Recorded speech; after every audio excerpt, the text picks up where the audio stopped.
And here is the program running. So as we can see, initially it asks for a difficulty, and say I try to enter something, an option that is not, oh my goodness, I cannot spell. Try to enter an option that is not allowed.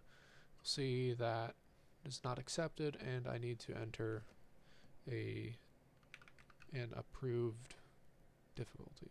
So we'll go with easy.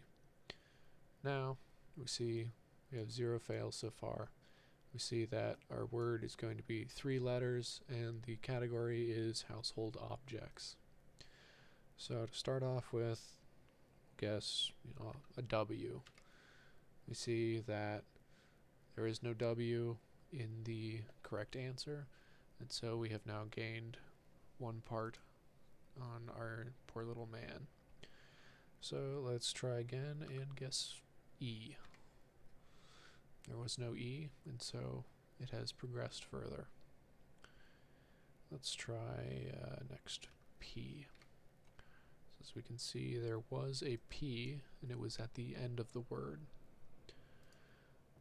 So now let's try again and guess an M.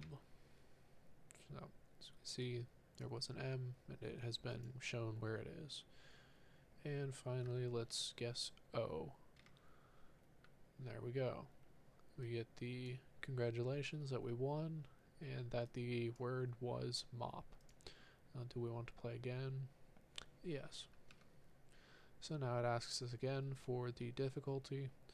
Let's go with medium now.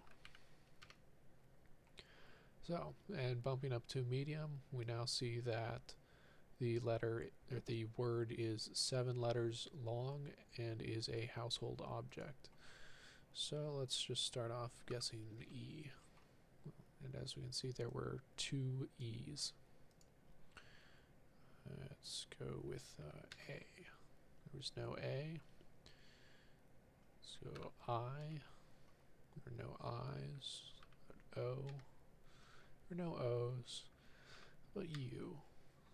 No U's. So it looks like the only vowels are E's, but our poor little man has been gaining quite a few failed attempts. So let's do a couple more guesses and see what happens when we fail.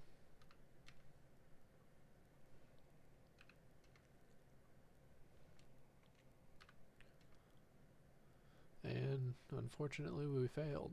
We get the condolence message and the correct answer, which was dresser.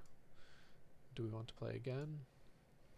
No, because, well, actually,